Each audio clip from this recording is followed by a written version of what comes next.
معاكم اكشنجي، مغامرة جديدة واحداث نار. استعدوا اللي جاي حماس فوق العادة. يلا بينا نبدأ. المسلسل بيبدأ من زمان، وقت ما كان العالم متقسم لاربع ممالك: مملكة النار ومملكة الارض ومملكة الهواء ومملكة المية. بنعرف ان الممالك دي كانت عايشة في سلام بسبب وجود شخص واحد بس يقدر يتحكم في قوة الممالك الاربعة دي، وكان السبب الرئيسي ان محدش يحارب التاني. الشخص ده كان اسمه الافاتار، ولما الافاتار بيموت روحه بتتجسد في شخص تاني علشان يكمل مهمته ويحمي العالم من اي شر. بس المشكله ان بعد موت اخر افاتار ظهور الافاتار الجديد اتاخر، وهنا بتيجي اللحظه اللي غيرت كل حاجه. سوزين ملك النار استغل التاخير ده وقرر يغزو العالم وياخد السيطره على باقي الممالك، وعلشان يضمن ان مفيش حد يقف في وشه خصوصا الافاتار، امر جيشه يهجم على مملكه الهواء ويقتل كل متحكمين الهواء. وفي وسط الاحداث دي بيظهر ولد صغير في مملكه الهواء اسمه انج كان مختلف، قدراته في التحكم بالهواء كانت غير طبيعيه واقوى من اي طفل في سنه. اهل المملكه كانوا شايفينه حاجه كبيره ومش مصدقين اللي بيعمله. بعد استعراض انجي لمهارته، مجلس المملكه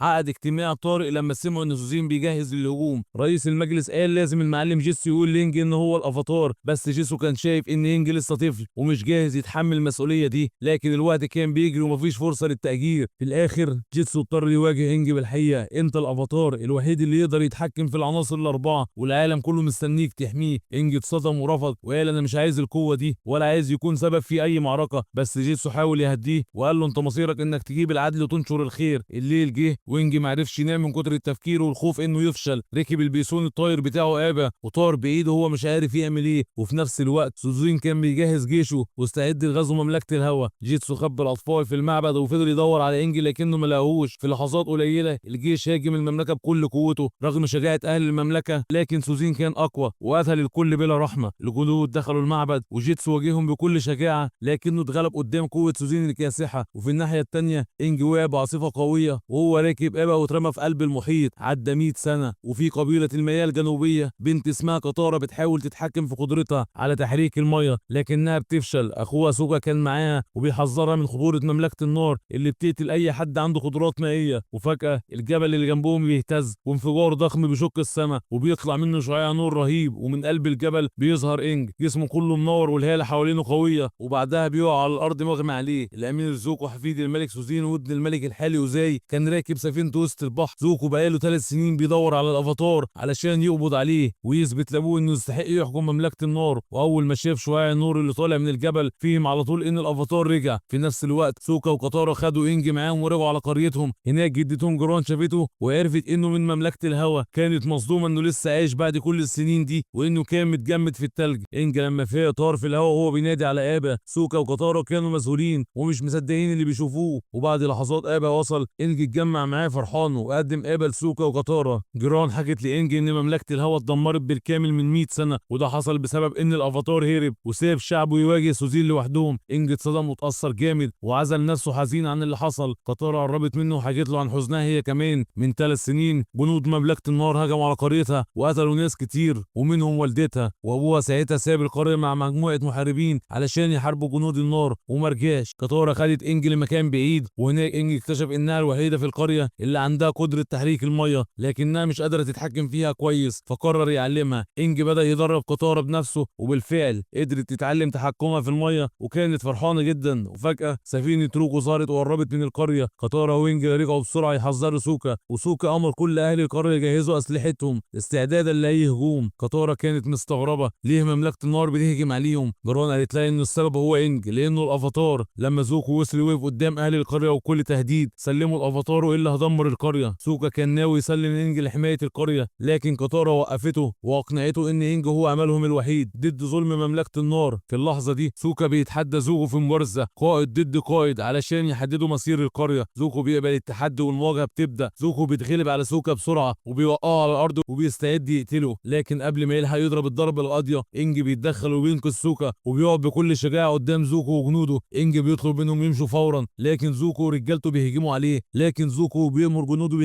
يهاجموا القريه ويدمروها ويحرقوها. انج بيوقفه وبيقول له انه هيستسلم ويروح معاهم بشرط انهم يسيبوا اهل القريه في سلام. زوكو بيوافق وبياخد انج على السفينه وبيمشي، لكن سوكا وكتارا بيركبوا ابا ويبداوا يطاردوا السفينه علشان ينقذوا انج على السفينه. انج بيستخدم قدراته وياخد مفاتيح الزنزانه من الحارس من غير ما يحس بيه. بيفتح الزنزانه وبيهرب لكنه بيتفاجئ بفرقه من الجنود قدامه. بيستخبى بسرعه جوه اوضه وبيقفل الباب الباب وبيكتشف انه دخل اوضه زوكو. في الاوضه انج بيلاقي كتاب عن تاريخ الافاتار عبر العصور، بياخده معاه وبيبدا يحاول يهرب من السفينه. بيطلع على سطح السفينه وزوكو بيشوفه وبيأمر الجنود يقبضوا عليه. انج بيطير بسرعه رهيبه، لكن زوكو بيرمي عليه كرة نار وبيسيب انج وبيوقعه. في اللحظه دي سوكا وكاتارا بيوصلوا ينقذوا انج في اخر ثانيه. زوكو بيغضب بشده وبيرمي عليهم كرة نار كبيره، لكن كاتارا لاول مره بتنجح في صد الضربه باستخدام قدرتها على تحريك الميه. كاتارا بتبص بفرحه كبيره لانها اخيرا قدرت تتحكم في قوتها. بعدها ابا بيطير فوق السحاب وسوكا بيقول لهم انهم مش هيقدروا يرجعوا لقبيله الميه علشان ما يتسببوش في خطر لاهل القريه. انج بياخدهم على مملكه الهواء، ولما بيوصلوا هناك بيتصدم بالدمار اللي حصل لمملكته. بيحس بحزن شديد وتأنيب ضمير لانه ما قدرش يحمي شعبه، ولما يشوف جثه المعلم جيتسو قدامه بينهار من الالم وبيوصل لغضب رهيب وبيفجر قوه ضخمه من جواه وبيقرر انه ينتقم من مملكه النار. لكن بعد شويه بيهدى والغضب اللي جواه بيبدا يبرد. في الناحيه التانيه على السفينه زوكو كان غاضب جدا من هروب انج، لكن عمه ايرو نصحه انه يهدى ووعده انهم هيكملوا يدوروا على انج لحد ما يلاقوه. وفي نفس الوقت انج فتح كتاب تاريخ الافاتار وعرف ان افاتار كيوشي مدفونه في جزيره قريبه. انج قرر يروح الجزيره دي لانه كان بيامل يلاقي حاجه تساعده يتعلم يستخدم قوته كافاتار. لكن سوكا كان معترض على استمرار الرحله مع انج وطلب من كاتارا يرجعوا قريتهم. في اللحظه دي كاتارا بتتفاجئ بجواب من جدتها في شنطتها. الجواب فيه كل الحركات اللي محتاجينها علشان تتعلم تحريك الميه. كاتارا بتقول لسوكا ان الجواب ده علامه انهم لازم يكملوا مع انج وينقذوا العالم. قبل ما يمشوا انج قرر يدفن جثه المعلم جيتسو الاول ويقف قدام قبره حزين جدا وبيعتذر له وبيوعده انه ينتقم ليه. بعدها بيركبوا ابا وبيطيروا ناحيه جزيره كيوشي، ولما وصلوا وقفوا قدام تمثال افاتار كيوشي مبهورين. وفجاه مجموعه من المحاربات هجمت عليهم وحاصرتهم، وفي اللحظه دي شعاع نور خرج من التمثال وغطى انج بالكامل. ساعتها المحاربه سوكي قائده المحاربات فهمت ان انج هو الافاتار الجديد. سوكي اخذهم لمكان والدتها قائده الجزيره. في البدايه الام رفضت تستضيفهم حتى لو انج هو الافاتار، لكن انج طمنها وقال لها انه مش جاي يعمل مشاكل، هو جاي يتعلم عن افاتار كيوشي ويعرف ازاي يبقى الافاتار اللي بيحمي العالم. وسوكي وقفت جنب انج واقنعت والدتها من واجبهم يساعدوا الافاتار، واخيرا وافقت الام تستضيفهم بس لمده يومين. في الليله دي ايرو وزوكي بيوصلوا للمينا اللي بيعتبر نقطه مراقبه لكل المناطق المحيطه، وده معناه انهم يقدروا يراقبوا تحركات انج ورفاقه بسهوله. في المينا بيقابلوا القائد جو اللي بيطلب من زوكو تقرير عن المراقبه. زوكو بيقول له ان التقرير هيبقى جاهز تاني يوم وهو اللي هيقدمه بنفسه. جو حس ان في حاجه مش مريحه فقرر يحقق نفسه واكتشف ان انج ورفاقه راحوا جزيره كيوشي. جاء وخد القرار هيتحرك هو وقوته للجزيره علشان يقبض على الافاتار وياخد الانجاز لنفسه قدام ملك النار. تاني يوم زوكو استغرب ان جو اختفى من المينا، ساله وعرف من واحد من العمال. جو اتحرك هو وجيشه ناحيه جزيره كيوشي. زوكو فهم ان جو عايز يسبق ويقبض على الافاتار قبله فجري بسرعه على سفينته واتحرك وراه. في الوقت ده انج وكاتارا كانوا جوه المعبد بيدوروا في الكتب عن اي معلومه تساعد انج يتحكم في قوه الافاتار. كاتارا لقيت معلومه مهمه، كل الارواح اللي كانوا افاتار قبله موجودين جواه ولو عايز يستفيد بخبراتهم لازم يتواصل معاهم. انج خرج بره المعبد وركز بكل قوته ودخل في حاله اسمها حاله الافاتار، وفجاه لقى نفسه وش لوش مع افاتار كيوشي. طلب منهم المساعده علشان ينقذ العالم. كيوشي قالت له انه لازم يتقن التحكم في الهواء والنار والارض والميه علشان يحقق التوازن اللي العالم محتاجه. وفي نفس اللحظه جو وجنوده وصلوا الجزيره. قائد الجزيره وبنتها سوكي كانوا مستنيينهم. جو قال لهم انه معاه معلومات بتاكد ان الافاتار موجود على الجزيره. قائده الجزيره انقرض بس جو ما صدقهاش وامر جنوده يفتشوا الجزيره. وهنا القائده والمحاربات الجزيره هاجموا الجنود وبدات معركه عنيفه، لكن للاسف جنود مملكه النار كانوا اقوى وقربوا يهزموا المحاربات. في نفس الوقت كاتارا شافت سفينه زوكو وصلت للشاطئ، حاولت تصحي انجي من حاله الافاتار بس فشلت، اضطرت تروح تواجه زوكو بنفسها. كاتارا استخدمت قوتها علشان تمنعهم يدخلوا الجزيره، لكن زوكو اتغلب عليها بسرعه وضربها بالنار ووقعها على الارض وكان خلاص هيقتلها. وفي اخر لحظه افاتار كيوشي ظهرت فجاه وضربت زوكو طيرته بعيد عن كاتارا. بعدها اتحركت ناحيه جو وجنوده واستخدمت قوتها في الهجوم عليهم. الجنود كانوا مرعوبين ومحدش قدر يقف قدامهم. جيهم بسرعه امر جنود ينسحبوا قبل ما يهزمهم كلهم. بعد المعركه افاتار كيوشي خرجت من جسم انج ورجع لوعيه. انج وقف قدام قائد الجزيره واعتذر له عن الدمار اللي حصل بسبب وجوده، لكن القائده فاجئته وقالت له ان وجوده عاد ليهم الثقه بنفسهم تاني. قالت له انه لازم يهرب بسرعه لان جنود مملكه النار مش هيستسلموا وهيرجعوا تاني. انج شكرها على استضافتها ليه وسكان الجزيره كلهم شكروه لانه رجع لهم الامل في التخلص من ظلم مملكه النار. بعدها انج وسوكا وكاتارا ركبوا على ظهر ابا وطاروا بعيد وسكان الجزيره واقفين بيودعوهم. واثناء الطيران انج قال لهم ان كيوشي بلغته انه يقدر يستخدم روح اي افاتار قبله بس لما يكون قريب من قبره، وقالت له كمان انه لازم يتجه لقبيله المياه الشماليه لان لان في خطر ضخم هيحصل هناك ومفيش غيره يقدر يوقفه. وفي نفس الليله زوكو عرض على جو انه ينضم لقوته، وعده ان محدش يعرف حاجه عن وجود الافاتار. جو وافق قدام زوكو، بس الحقيقه انه خان وعده وبعت رساله سريه للملك اوزاي وبلغه ان الافاتار ظهر. الملك اوزاي في قمه السعاده لما عرف الخبر، وراح فرجها لبنته اوزالا اللي مثلث الفرحه قدامه، رغم ان نيتها حاجه تانية خالص. في الحقيقه الاميره اوزالا كانت غيرانه من اخوها زوكو، لان لو زوكو قبض على الافاتار هيبقى حق بعرش مملكه النار بعد ابوهم. اوزالا بعتت رساله لجاو طلبت منه يبلغها بكل حاجه بتحصل مع زوكو، ووعدته انه لو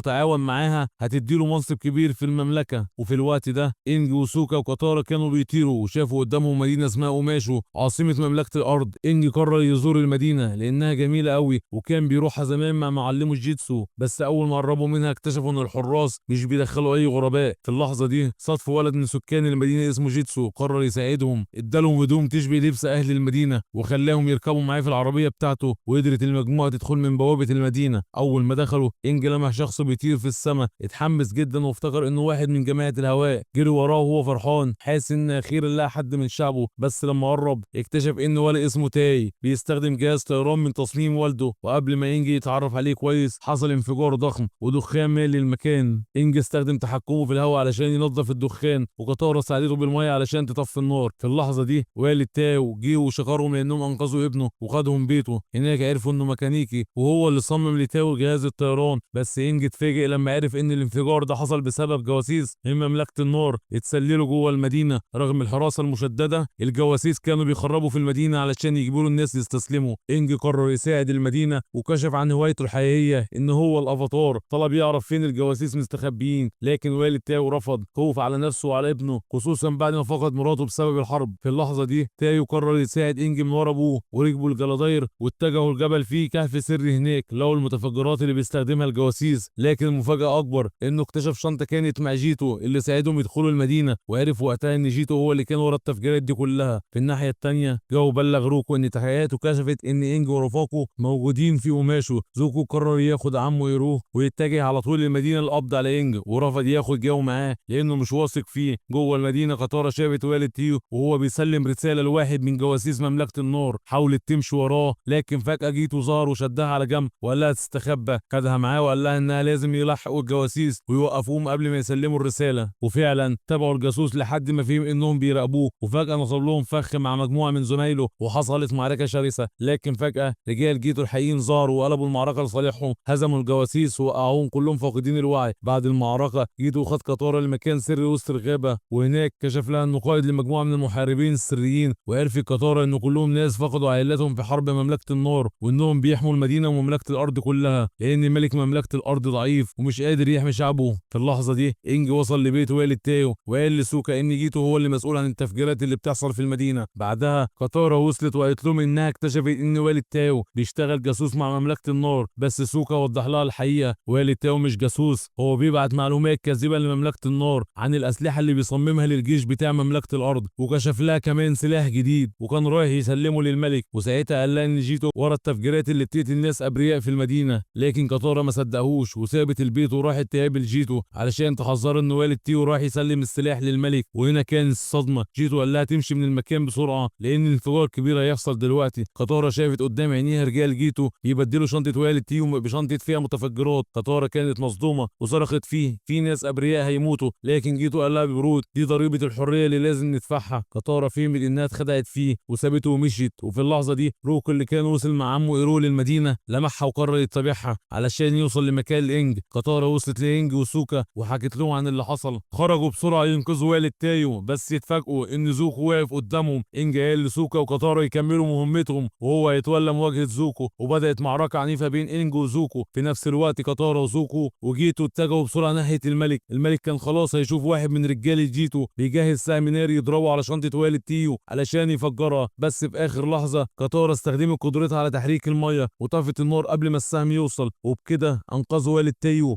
وانقذوا الملك وانقذوا سكان كتير في المدينه. وخلال المعركه إنج قدر يضرب روكو ويقع على الارض. زوكو كان هيموت من الغيظ واستعمل تحكمه في النار بكل قوته، وسبب صعر كبير بين سكان المدينه عدد ضخم من الجنود نزلوا وبداوا يدوروا في كل حته على مستخدم النار. وهنا ايرو قرر يضحي بنفسه